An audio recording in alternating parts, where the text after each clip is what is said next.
So today I popped by Mill Sims because it's the 16th of February and that means New Arkham Horror. Now this is the first Mythos pack in the Dunwich Legacy cycle, which means it contains Scenario 2.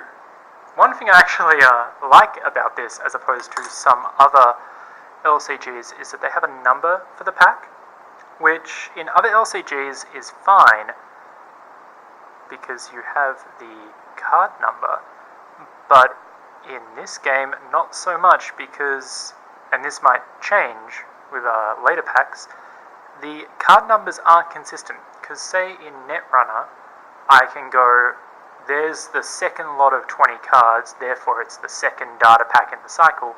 At least with this I can be like, yep, that's pack 1, I need pack 4 or something. Anyhow, this can be played as a standalone campaign.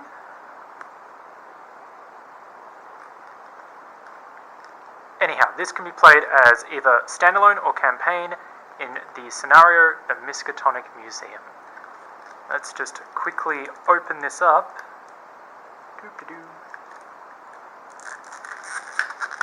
Boom. And we'll see the scenario guidelines that I'll go over in a moment. I actually like to go into this game kind of blind and just sleeve the Mythos cards face down. So let's just slowly,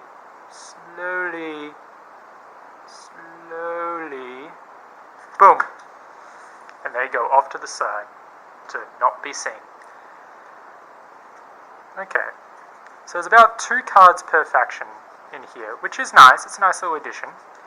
And then a couple of neutrals, and they look like some scenario. Okay, so it looks like there's about 2 cards per faction, but another thing that I like to do is just quickly put the corners up, and you'll see that there's some scenario assets by that little thing in the corner. So, just face down. Oh, they have a Mythos backing. Let's put them to the side. And this is all in the attempt. Put those all the way off to the side, and this is in an attempt. Whoop, another peek. I can still see there's a tiny thing of one more to keep everything a secret until I play this. So there's about 2 cards per faction and a couple of neutrals. Looks like the survivors get 3. That's okay. So after having a quick look with you here now, we'll see that there's a few assets, a couple of upgraded ones.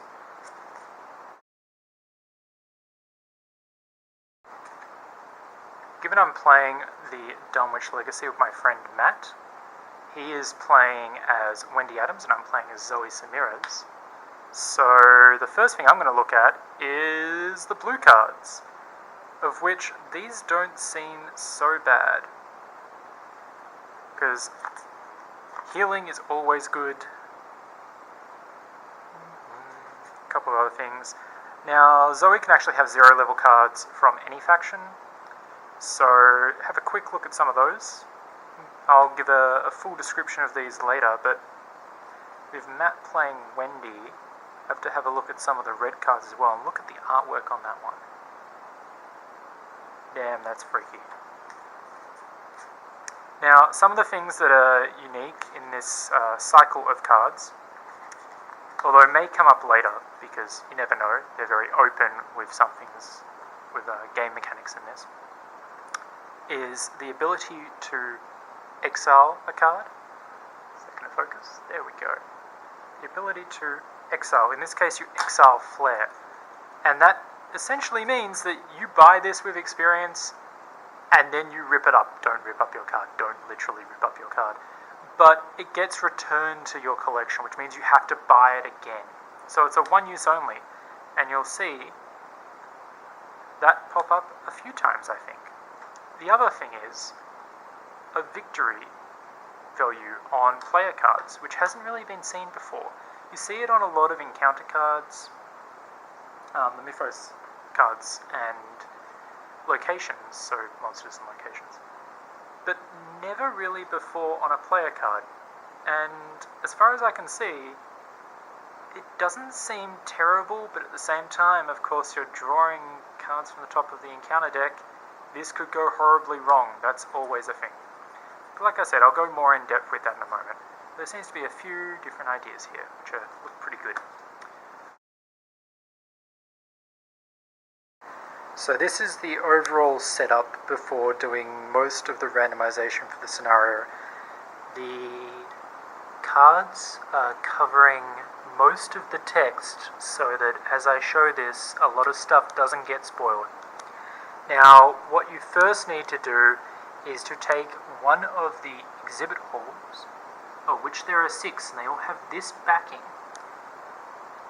And you need to take this one and 2 random ones, shuffle them together, and they'll be at the bottom 3, and then put the other random 3 on top, and that'll create the exhibit deck. As I take it, you must be searching for something. There's a few other cards you need to take out of this and put aside, one of which is called Shadow Spawn, and this is going to be located in the Mythos deck. It is number 25 out of 34, so that's something to keep a hold of.